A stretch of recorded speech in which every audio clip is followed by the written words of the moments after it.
Come on in, folks. Come on in. Come on in. And if you can hear me, say something. Because we're gonna have the best thing ever.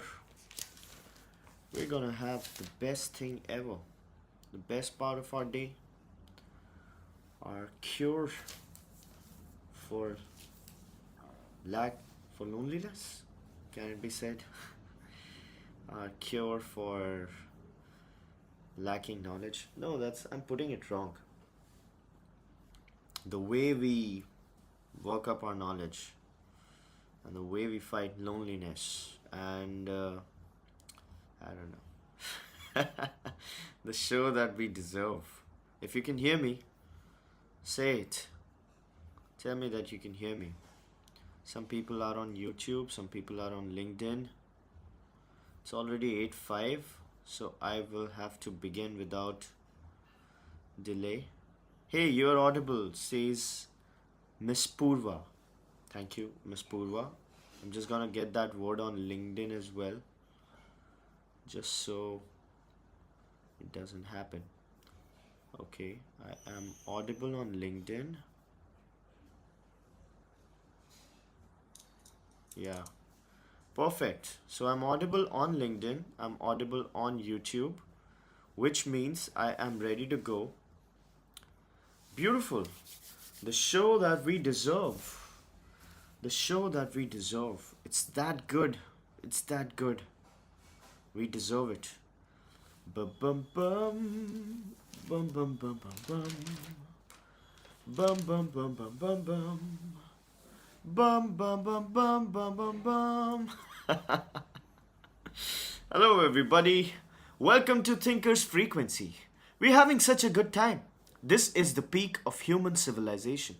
We're working so hard, doing such good work for ourselves, our parents, our kids, our siblings, our husbands, our wives, our friends, everybody.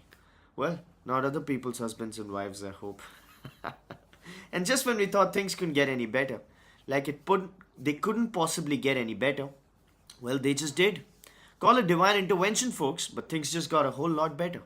Now we have Thinker's Frequency, our daily mental workout, our daily dose of insights and analysis which don't lead to paralysis right before we punch in.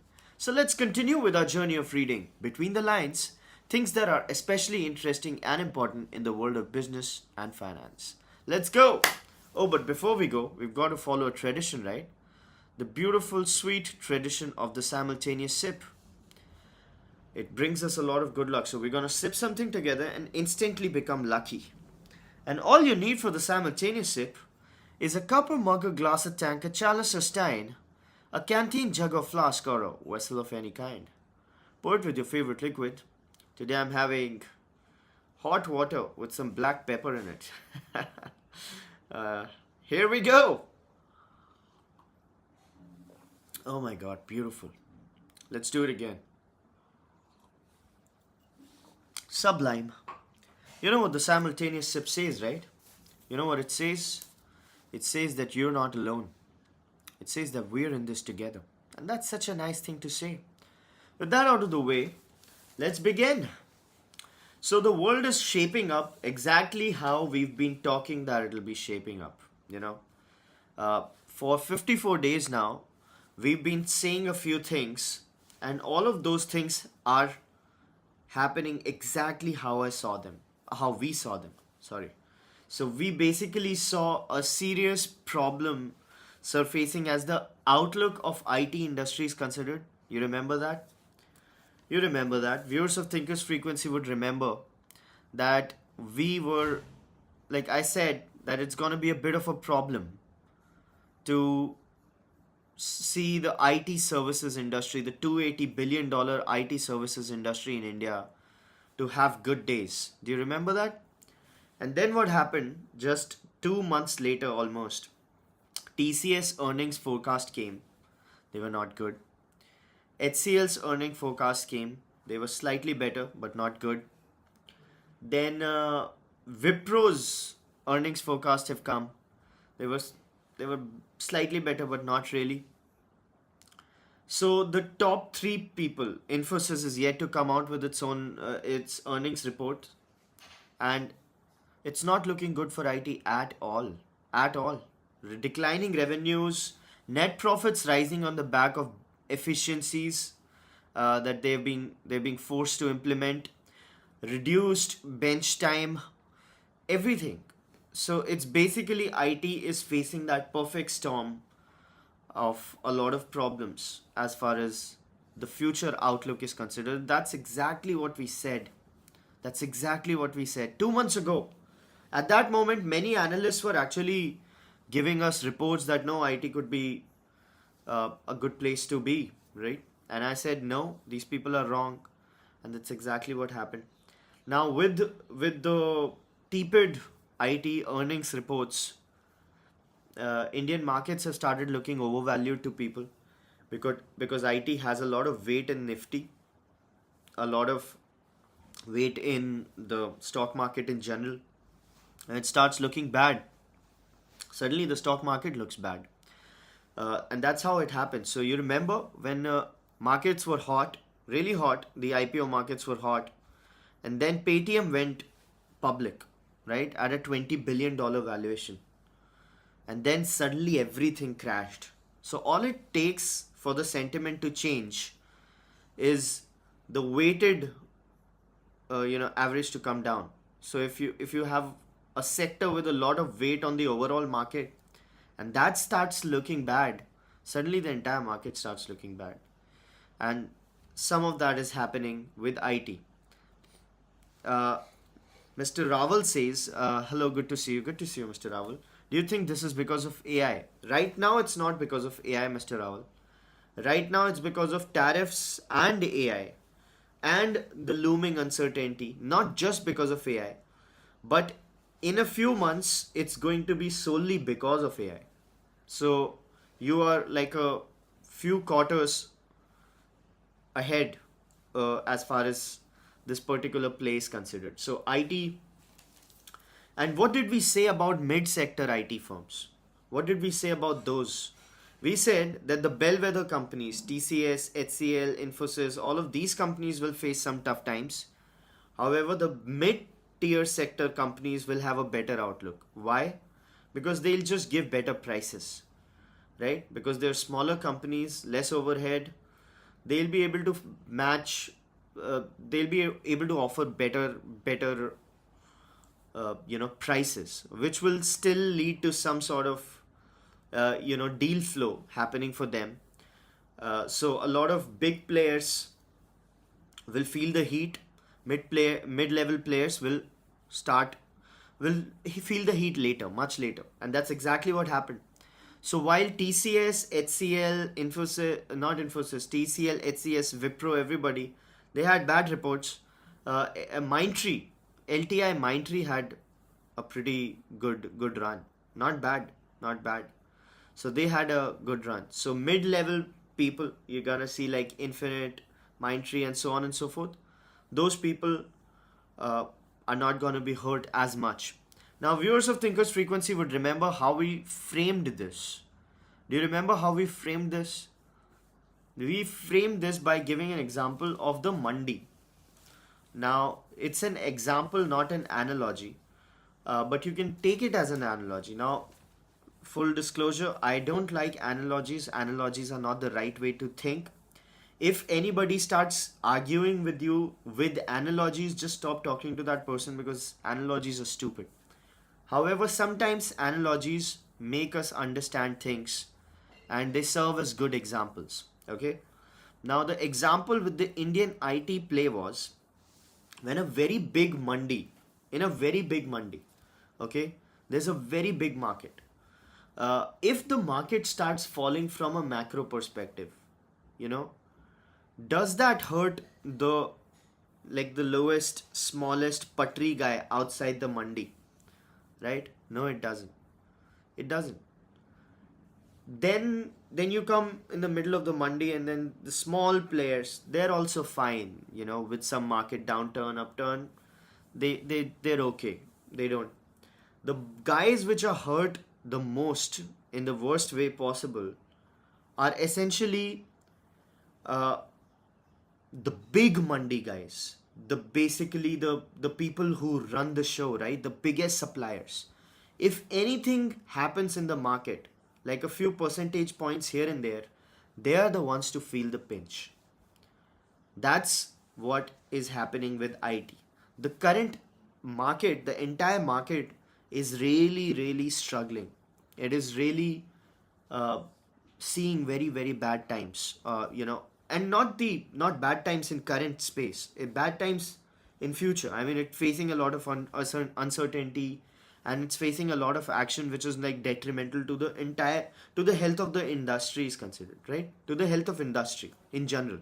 However, the mid-tier guys and the small player, they won't be affected as much as the big Mandi guys at the end of the show, right? The big guys who run like many trucks who are operating. Those guys would be hurt the most, and that's exactly what happened.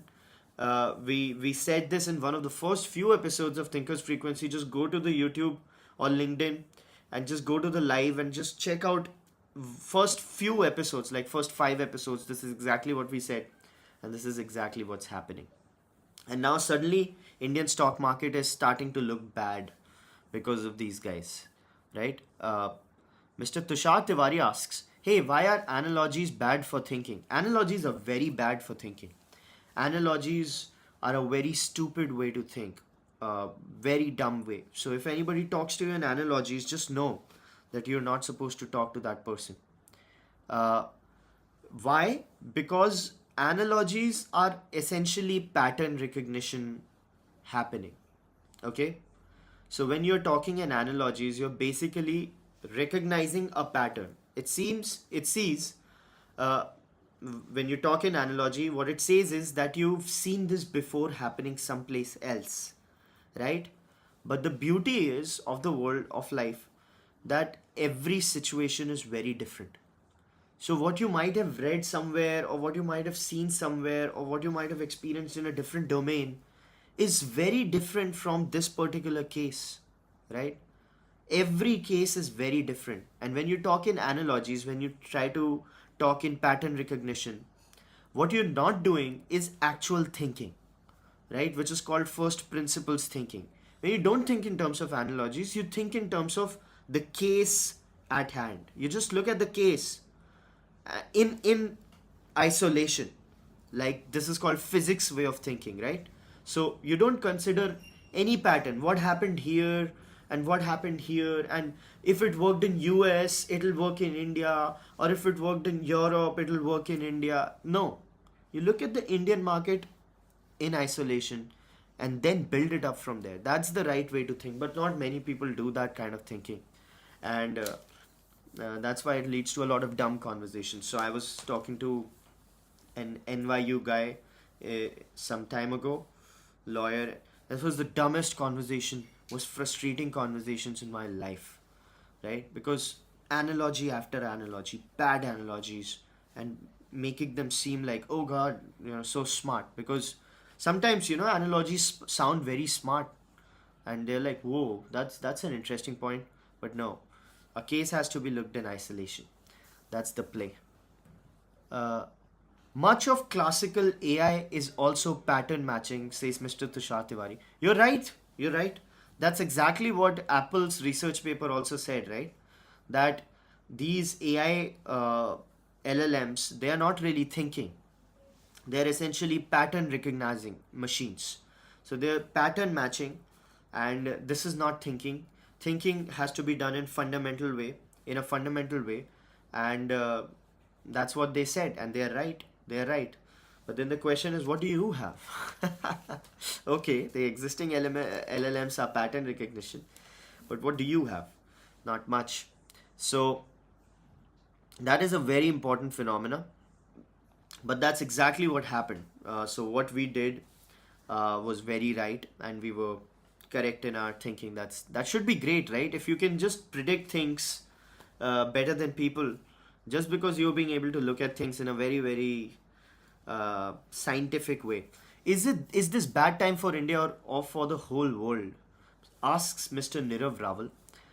So it's not bad time for India. It's a very good time for India actually. India is doing a lot of great work. And yes, there are challenges. It's definitely bad time for the Indian IT services industry. Now, now you can say that Indian IT services industry is a 280 billion dollar industry which hires millions and millions of people. So if it's a bad time for the Indian IT services industry, it's actually bad time for India. And that could be a good argument. That could be a fair argument. That could be a smart thing to say. However, I'd like to believe that India is bigger than Indian IT services.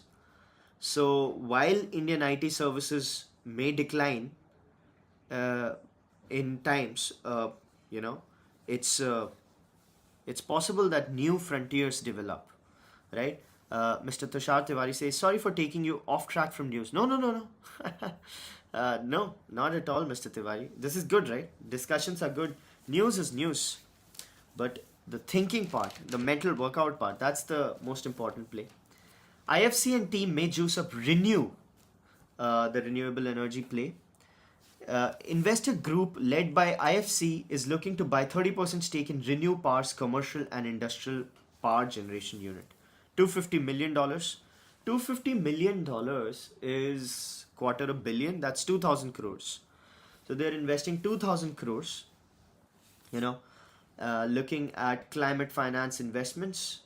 Renew Power has 17 gigawatts of power generation capacity, ranks amongst top 7 worldwide. So, renewable energy is looking at a lot of action. But if you remember, viewers of Thinkers Frequency would remember, solar people were going out. Solar people were pairing their stakes, going out. However, some of the renewable energy is seeing a lot of inward momentum as well. So that's a bit tricky to analyze, right? What exactly is happening? The renewable energy play is obviously a bullish play right now. We've got to, you know, half of power generation of India happening from renewable, 5 years ahead. Crude always a problem. So right now what happened was Mr. Puri says, he's a union minister. He says if Russian oil goes out of the window, the crude price will go up to 110, 140 per barrel dollars. Right now it's at 70, 69, 70. Crude is low. When crude is low, everything works well for India because India imports a lot of crude and that weighs heavy on the Indian exchequer. So if crude goes up, he says everything is going to get screwed. So Russia is very important. This is in response to US threat, right? That don't buy Russian oil because US is now trying to exert some influence as far as the import of crude is considered. So renewable energy is supposed to be a very, very green field for investments. However, why did we see so many solar players exiting the Indian investments? A lot of private equity players exiting the solar play even before the capacity was utilized. Why? That's something to think about. SBI's QIP gets 4.5x subscription. That's nice. We talked about this yesterday. They were looking at raising some 25,000 crores, highest since 2017, where they raised 17,000 crores. So a lot of money. And that's got subscribed, no surprise there. Why would institutions not invest in SBI? Right? Why wouldn't they do that? Speaking of something related to what we talked about, the crude thing, flex fuel and electric to sit at the same table in Cafe 3, says Mr. Nitin Gadkari. So, viewers of Thinkers Frequency would know we discussed heavily about the cafe subsidy play, cafe norms, the fuel norms. You remember that? Please tell me you remember that because that was a serious, heavy discussion. We did a lot of math also, right? Cafe was essentially, how do I explain it? So the new norm for emission control of fleet of cars. So the fleet car emission was CAFE, right? CAFE is, what's the full form of CAFE? Corporate Average Fuel Efficiency. Okay. So what these people were doing was they have a corporate average fuel efficiency thing. So that essentially averages out the emissions of the entire fleet of cars, right? Now, what happens is in Maruti was against this cafe norm. Uh, why was it against the cafe norm? Because cafe norms, what they do is they have like a weighted, they consider cars by weight, and for a weight they have like an average norm, right? Now small cars don't pollute as much, right? Small cars don't pollute as much, but when you consider the weight norm, they pollute per weight a little more because you know. And then uh, what happens is if you implement a flat cafe, it sort of disincentivizes the small cars because while their emissions in absolute terms are lower, their emissions in terms of weight are a little higher, right? And then even if you have a lot of small cars in your portfolio, and let's consider a player like Maruti, who stops selling small cars because small cars are not selling anymore, right? We discussed a lot of this.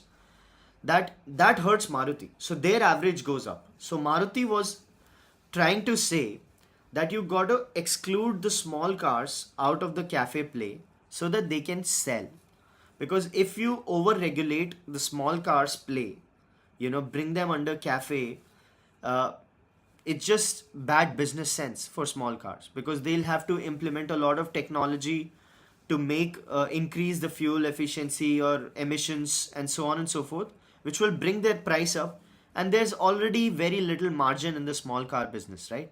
So small cars weren't selling, they wanted out of the cafe norms because Maruti was trying to lobby. And but the big cars like Mahindra and all said no, no, no, you shouldn't do that because but at the same time, Tata and Mahindra wanted some exemptions for the tractors play, or the commercial vehicles play, not the tractors, commercial vehicles. So cafe was becoming a very complicated thing. But Mr. Nitin Gadkari has come out and pretty clearly talking about, despite different lobbies working on it, we have to work on the interest of the country, keeping in mind pollution, cost, import benefits for agriculture. So he says uh, fuel mix, that is ethanol blended fuel, electric vehicles, they're all going to be on the same page. We're not just going to blindly support EVs while disincentivizing the alternate fuels. We're just going to keep them on the same page, and that's how we're going to grow. So that's Mr. Nitin Gadkari. Smart, right? Very difficult, but smart. So at the moment, according to the norm, some 113 gram of according to the existing rule, average emissions of all passenger vehicles weighing less than 3500 kg, including CNG, should not be more than 113 grams of CO2 per kilometer. 113 grams of CO2 per kilometer. So small cars want out of this. Maruti wants out of this. But let's see what happens with Cafe 3. What do you think will happen with Cafe 3? Do you think they'll give small cars that exemption? Do you think Maruti will get its way? What do you think, viewers of Thinkers Frequency? Just type it out while I take a sip.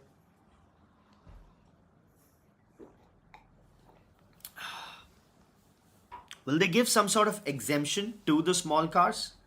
Because we know how important small cars are to the car industry, right? Because there's a general affordability problem. Car sales are not growing, 4 million static. Nothing is happening. Only big cars are growing, 66% of share of XUVs and SUVs in the modern car mix. And if that keeps happening, people won't be able to buy cars. And if that keeps happening, car companies will soon have to fire people. And if that keeps happening, the consumption story will not pick up, and the economy won't grow. So do you think they'll support the small cars? They'll go the Maruti way? What do you think will happen? Personally, I think it's a very difficult conversation. Very difficult conversation. But I have my doubts, man. I have my doubts. I'm not sure I can't be 100% sure of this because it's so complicated, but I don't think they will let they will go easy on Maruti right now. I don't think so. You can ask me why, I'll tell you, but I don't think that'll happen. Moving on, smartphone makers buzz red alert over Chinese restrictions. Curbs on tools, skilled personnel, minerals, resulting in delay, higher production costs. So China has been arm twisting India, rare earth magnets, number one, EV supplies, right? Then came the agricultural export ban, let's say fertilizers. So they stopped the rare earth mineral supply, then which is used in EVs and electronics manufacturing and so on. Then they stopped the this particular thing, fertilizer supply, which hurt the agri sector play. Now there's toolings and skills and skilled personals, minerals, everything. They are hurting basically the smartphone manufacturer industry. Uh, the makers say FY26 export targets under serious risk. So they say that making it locally or sourcing from Japan or Korea is 3 to 4 times costly, and recall of people and everything is leading to a lot of disruptions. So these players are crying. They're saying China is restricting tech transfer and everything, and India has got to deal with it. So just a few days ago, when Mr. Jaishankar was meeting China, I said, let's see what comes out of it, right? It's not easy. It's a very difficult play, very hard, and a lot of serious conversations are going to be happening. But let's see what comes out of it. So currently, it's not looking good. It's not looking good, and unfortunately, India has a lot to take from China, right? So that's sad. Anyway, uh, speaking of India and China, we've got to talk about defense as well because of China, Pakistan, Bangladesh defense alliance, essentially the military alliance trifecta. India and French jet engine project has gotten a defense ministry nod. This is going to be a 60,000 crore project to develop the next generation jet engines. Engines are the hardest part of the jet play, and currently all engines in India come from outside, the fighter jet engines. So this particular play is collaboration with French to develop, you know, these particular engines. 60,000 crores, 61,000 crores actually. I just rounded that off. This is very important. Any investment in defense is very important, and we ought to hear more about drones, about defense expenditures, because this is gonna be a tech, IP led tech play that's gonna help India. To answer Mr. Nirav Raval's question, let's say when Indian IT services is falling, Indian defense sector is looking up, right? So that's how these things are supposed to be judged. That something needs to take something's place and to keep the overall thing levered. Speaking of overall things, investors are gaining appetite for small consumer brands. Like very small consumer brands are seeing some VC activity, some PE activity, some acquisition activity, and so on and so forth. So this particular deal momentum is seeing some action. This is yet again a bad news for the FMCG players, the big ones. Let's say the HULs of the world, the PNGs of the world. Now, it could be turned into a good news. It's a problem, but it's not an unsolvable problem. Let's say if they choose to become a part of this action, as they're trying, like Marico acquired Beardo. If you remember, Marico, the parachute guys, they acquired Beardo. Uh, HUL acquired Minimalist. A lot of D2C action happening there. So, large companies are not facing any deal momentum, some PE action, but small companies are doing that. So maybe it's time for large companies to step up on the other side of the table, right? Moving on, Trump's tariffs are seriously working. You know, or at least they're not hurting anybody as everybody thought they would. So a lot of people said that tariffs are going to screw everything, and they're going to lead to real ramifications as far as the US markets are considered. Nothing of that sort has happened. Jobless applications have fallen for the fifth straight week. Great job report. The inflation is down. A lot of you know auto sector sales in US are also looking up. So they had sort of seen something tepid, but they are looking up. So tariffs have really worked, and tariffs have also proved to be a negotiation trick for not just economic problems but also social problems of US. So just now, US talked to China about fentanyl with tariffs as a conversation point. So viewers of Thinkers Frequency would know that China has been doing to US what Britain did to China during the opium crisis. So Britain, what they did was they just ruined the youth of China by supplying opium, right? So everybody was drugged in China, and that led to a lot of sadness.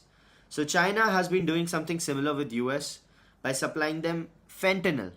Fentanyl is modern day opium, very bad drug, very very bad drug, and so until now, US tariffed Mexico. They said you're not doing enough as far as the fentanyl supply is considered. They tariffed Canada. They're saying you're not doing enough for the fentanyl supplies as far as fentanyl supply is considered.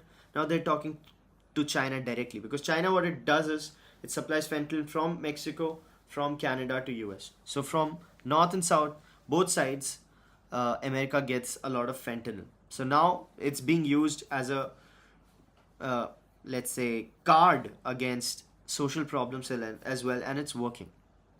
So once again, it's going well. A lot of people are saying that it's going to drive a lot of companies to default, but that's not happening. So moving on, India's VIX falls to 15-month low with no sharp swings. Viewers of Thinkers Frequency would know VIX is the volatility index. Okay, stock market volatility index has fallen to a 15-month low. That means less volatility. Why do you think this is happening? Now you know it. Viewers of Thinkers Frequency know it.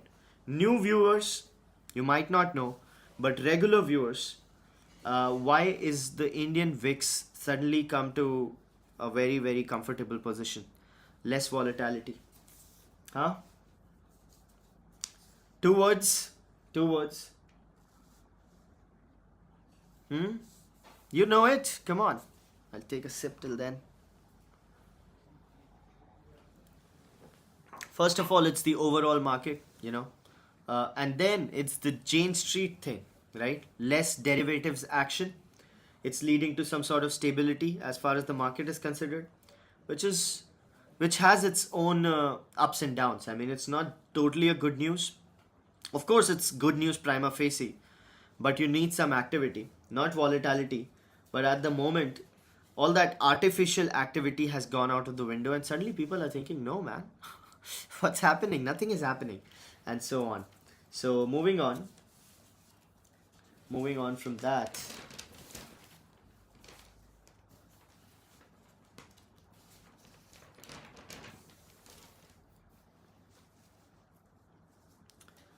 A lot of chit chat happening as far as political world is considered. I best not talk about it. However, as far as geopolitics is considered, Bangladesh has yet another crisis. It's basically a political crisis has yet again emerged in Bangladesh. Seems like whatever US guys did, the Biden administration, with Trump getting reversed, a lot of bad things are happening in that country, which is not exactly a good news for India, because we are unfortunately neighbors. Moving on. Adani Enterprises to sell 20% in joint venture to Wilmar for 7,150 crores. So Adani Wilmar was a joint venture, and Adani Wilmar is out. So Adani is has exited Adani Wilmar. Wilmar's stake to rise 64%, and then Adani is going to have a total and final exit from the group. So currently they're selling 20%, then they're going to sell the remaining 10%. Why do you think this is happening? Why do you think this is happening? Why do you think Adani is, looking at exiting the Wilmer business and so quickly? You know the answer. You have a clue. So I'll tell you, I'll give you a hint. Adani Wilmer is in the FMCG space, the palm oil and so on and so forth. Right? Bad consumption. Bad consumption story, not growing enough. Also, there's something called, when you're talking about legacy businesses or big businesses or conglomerates like Adani, there's something called a supply side business and the demand side business, and they're both fundamentally very, very different.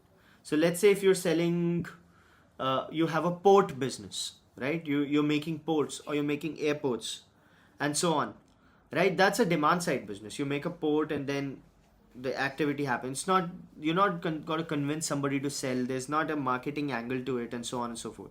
So demand side businesses like oil guys, petrochemical guys, port guys, and these commodity players, they've usually not been very good at the demand side business, the consumption side business. But that's a very tricky play, right? However, Reliance is going very solid as far as the consumption play is considered. The Reliance brand thing, they're demerging from Reliance Retail, going really solid. Adani seems to have raised the white flag as far as that industry is considered. So at least in some industry, Adani is not gonna be there. Some usual BS coming out from the Viceroy play. I used the F word for Viceroy yesterday. Not gonna do it again. I have not used the F word even once, except for that little, burst of emotion. However, they're still at it. They're still trying. Nothing is happening. Their shot just went bad, and it's best they just take the losses and move on. But that's obviously a very hard play. So you never know. Airtel's revenue market share is hitting 40%. Airtel's revenue market share is hitting 40% in FY25. So it's number 2, hitting 40%. Idea is obviously going down. So some 43-44%, I guess it's Geo, and the rest is there. By the way, a very, very interesting part is that 20 crore salary was withdrawn by Mr. Vittal, who's the CEO, and Sunil Mittal sir drew a salary of 32 crores. So the founder of Airtel, Bharti Airtel, he withdrew a salary of 32 crores. Okay, Airtel. And the chief executive of Airtel withdrew a salary of 20 crores.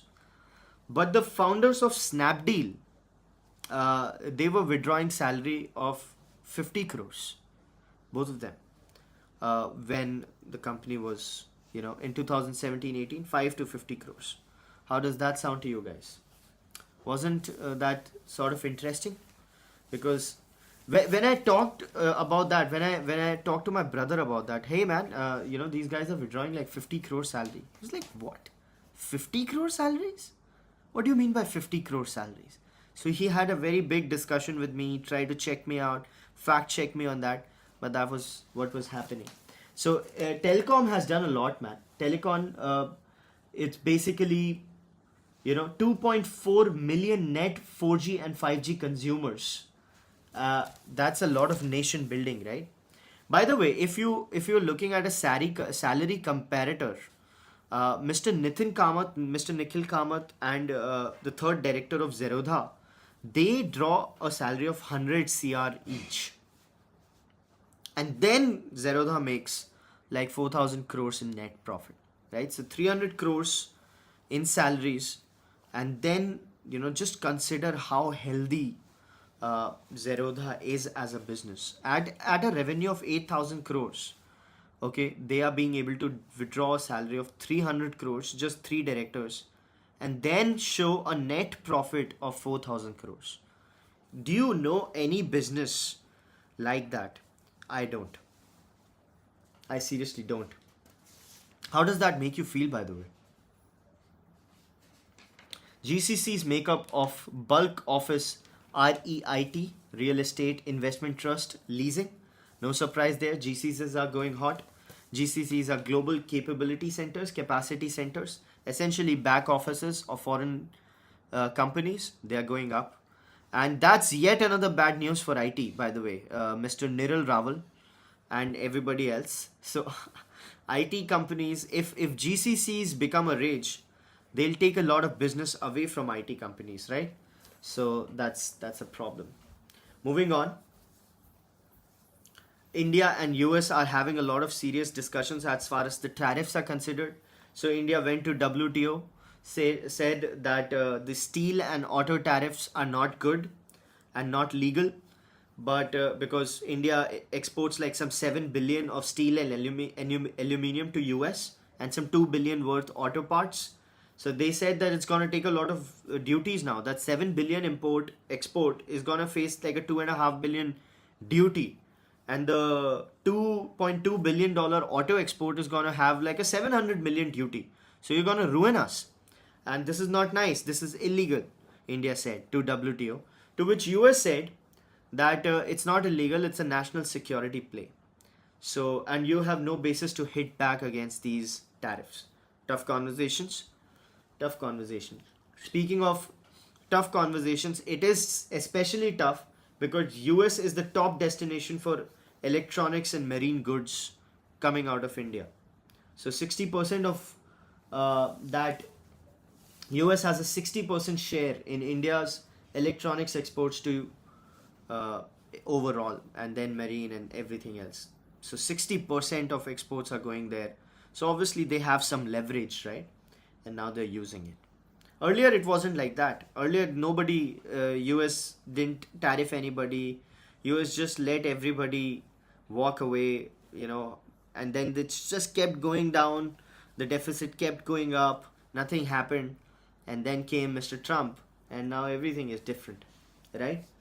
Moving on. Green feeders may soon power export data hubs. So what government is doing is they are thinking about, it's a preliminary conversation, but they're thinking of having a feed which supplies green energy and to these export hubs. Why? Because Europe has in their FTA they said that we're not going to take imports if the energy isn't green in those exports which you are basically giving to us. So they gave a lot of conditions. India said these are bogus conditions, but now India is trying to abide by it. So what it's trying to do is it's creating a separate green feeder pipeline to these units, let's say, where they could be supplied with green energy solely, or let's say 90% mostly green energy. So it's very complicated, but it's a step in a direction which we all saw happening. So we saw this in real time. In these 50 days, we've seen this happening. We've seen this story develop. Conduct 16th population and 8th eco-consensus jointly, says MOSPI. MOSPI is the Ministry of Statistical and Programming Implementation. So they are the ones who come out with GDP numbers, right? GDP estimates and so on and so forth. So they're saying that conduct both of these, census together. So if you're doing the population census, do the eco census with it, because it's going to be efficient and it's going to be effective, and then you might just get a better data, right? Because if you go separate, it's going to be... So MOSPI currently, I've seen, recently has been doing a lot of good work to actually improve the data collection and how it happens in the country. When it comes to GDP, when it comes to spending, when it comes to consumption, when it comes to anything, they are really pushing the envelope. And viewers of Thinkers Frequency would know how, right? We talked about the electricity meter readings.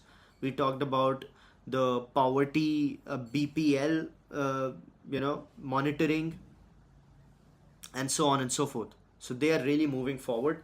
Mr. Tiwari says India's census is still in decline. You're very, very correct. Uh, this data feed is such a complicated aspect that it's hard to get it right. But we are we're moving forward in that. So, and these censuses happen so infrequently, right? So infrequently that 10 years and so on and so forth. So moving on. Flat income, heavy loan buffers bring down Axis Bank net in Q1. Hey, viewers of Thinkers Frequency, what did we talk about when it came to banking and its near-term outlook, right? We talked about net income, net interest margin going to get declined with costly loans and cheaper loans and costly deposits, and it seems like the next quarter will make it even clearer.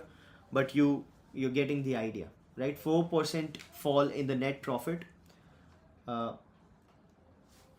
so on and so forth. Moving on.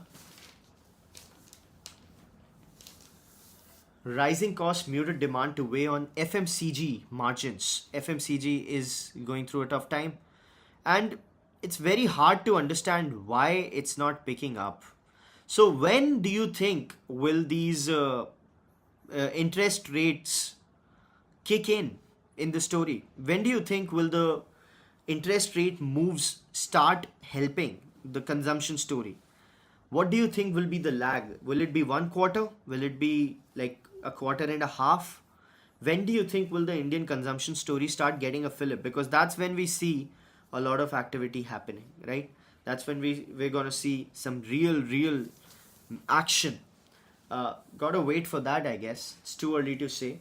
Speaking of consumption, United Brewery flags high state in tax and controls. They say taxes and controls and alcohol free states, it's a bad idea, and so on and so forth. Now, viewers of Thinkers Frequency would know, which otherwise people do not know, that alcohol consumption is declining worldwide. And alcohol consumption is declining even in India. And the question is why, right? And if it is declining, what can companies do? And what are they doing? So we can't talk about why it's declining, because we've talked about it enough. If somebody wants to know, they could just drop a comment and we'll have a small conversation around it. However, uh, what are companies trying to do about it? They're trying to premiumize. They're trying to grow premium because, again, consumption. Let's say if small cars are not selling and big cars are selling, and if big purchases are happening, expensive smartphones are selling, but cheap smartphones are not selling. That means the affordability problem is essentially at the bottom rung, right? Bottom rung is where the affordability problem is. The bottom rung is where the consumption problem is. So we've got to solve for that. And the way to solve for that is just escape the bottom rung and go premium. And that's what a lot of these companies are trying to do. We saw that with the Pernod Record selling its Men Will Be Men brand, right? You remember? Pernod Record is selling, what was that brand? Uh, Men Will Be Men. Seagrams, right? Uh, 1 second. Men Will Be Men. Men Will Be Men. Ad. Imperial Blue. Yeah, so they were selling the Imperial Blue brand. And why? Because they want to go premium. Imperial Blue, Mr. Rajat Mittal. My brother, sorry, I forgot. The iconic, the Men Will Be Men campaign is so iconic that I forgot the brand name. The ad campaign itself, it's such a masterpiece of work that just forgot about the brand name. Got to remember the brand, the thing. Moving on.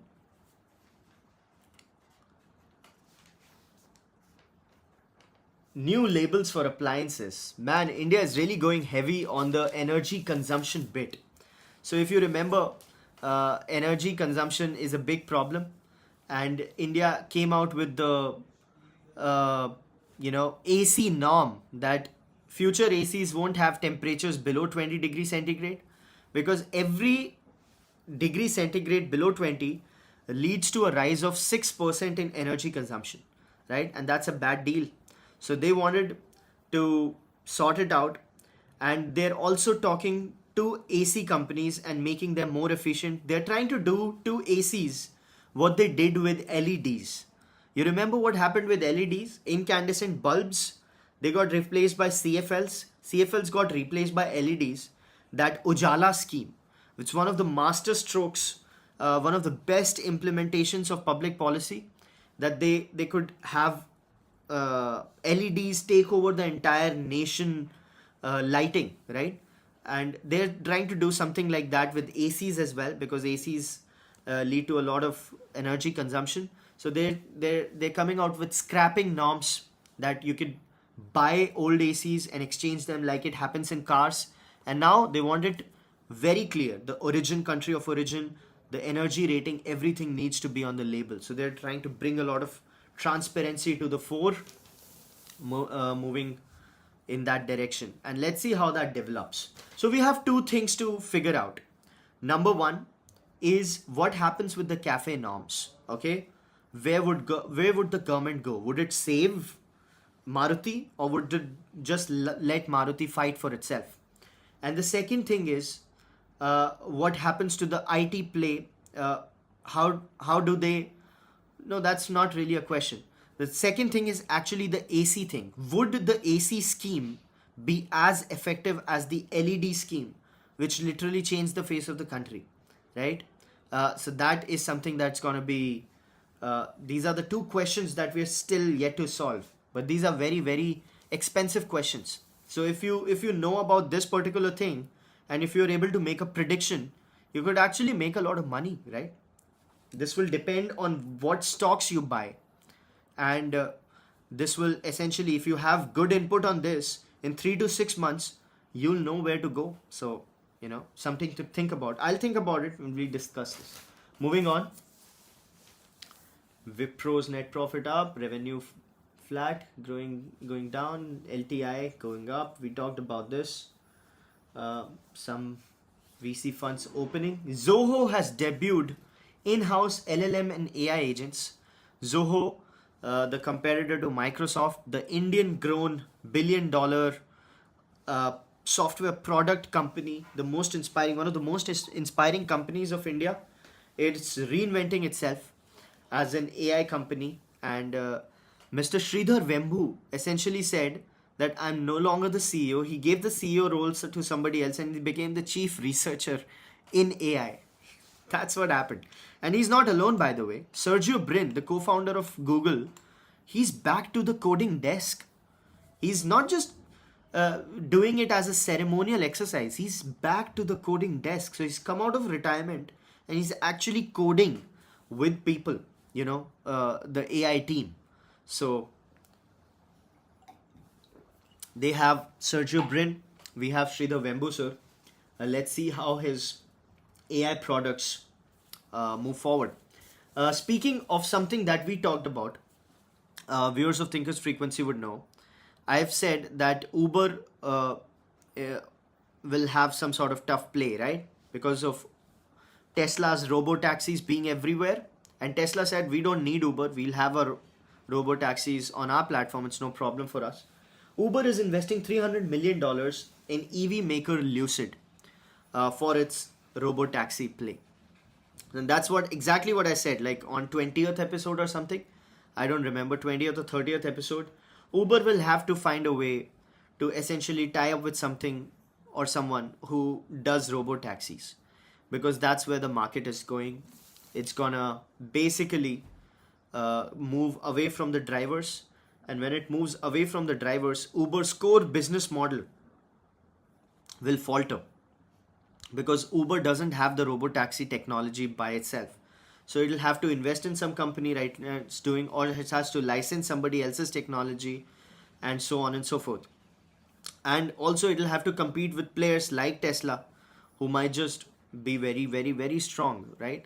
However, on the flip side, as Uber goes through this process, whatever consumer base it manages to sustain or it manages to keep for itself, that consumer base will be making it more profitable than before, because 80% of the gross order value, 70% of the gross order value went to the driver. And when the driver went away, and let's say some technology charges or whatever, the margins would be very, very thicker, they'll be better. So that's gonna happen with Uber. And that's what I have for you, ladies and gentlemen, today on the 54th episode of Thinkers Frequency. We started at 8, we are ending at 9. We are very, very tight with time these days. Great, 15 minutes of average view duration by average. Beautiful, thank you so much. That's very nice of you, folks. I hope you had fun. I hope this was great. I hope you liked talking. And I had a lot of fun, obviously, as I always do. It was fun to talk about this. A lot of great things, a lot of predictions coming true, a lot of predictions to be made for the future. That's an ongoing process. A lot of intelligent conversations. Our daily mental workout, our daily dose of insights and analysis, which don't lead to paralysis, right before we punch in. So it's 9 o'clock. We're going to punch in a few minutes. I wish you a beautiful day, personally and professionally. And I'll see you tomorrow. Same place, same time, hopefully. Until then, auf Wiedersehen.